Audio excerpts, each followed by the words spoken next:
We are 10 games into the New York Jets season, and there's one part of the team that I've noticed is really making the difference in if this team wins or loses. Let's talk about it.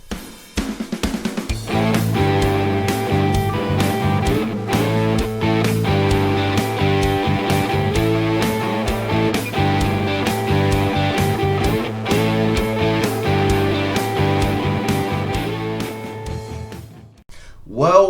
Welcome back to New York Sports WickerMedia. I'm Watsu-K99. Thank you, as always, for taking the time to watch these videos. So, over the last couple of days, it seems all that any Jets fan wants to talk about is the quarterback situation. Zach Wilson's press conference, Zach Wilson's footwork, Zach Wilson's sidearm, Zach Wilson's headband, Mike effing White, the playbook, the offensive coordinator, Joe Flacco, Chris Streveler's playbook. Will he be able to play? On and on and on it goes with the quarterback, but we got to remember something as Jets fans. What this offense was always based on is the running game, even without Breece Hall. If this offense doesn't run the football, they're not going to win the games. Now, I want to give you a couple of stats here that show you exactly what I'm talking about.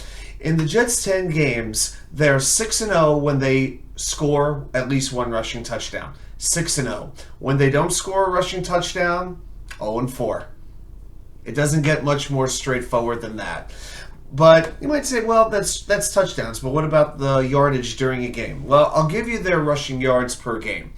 In their 6 wins, the Jets are averaging 139 yards per game.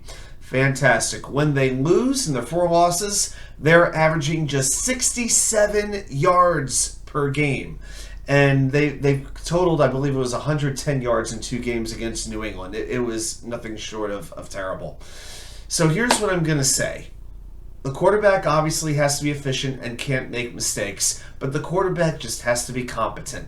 Nothing more at this point as far as getting the Jets to the playoffs. But it's going to be all about this run game and it getting going. Michael Carter, James Robinson, I dread to say Ty Johnson. I like to see Bam Knight, but I really don't think he's going to get the opportunity that I want him to get. But this week's opponent, the Chicago Bears, are averaging 142 yards allowed on the ground, the 4th worst run defense in the league. And remember, they are now without Roquan Smith and Robert Quinn, 2 of their leaders, and Smith was an absolute beast at tackling. The Baltimore Ravens are only going to be that much better for trading for him. So this Sunday, I know the focus is going to be on Mike White when he's in the pocket, delivering passes hopefully accurately and not turning the football over. But remember, don't overlook the run game. If the Jets don't run, they're just not going to win games.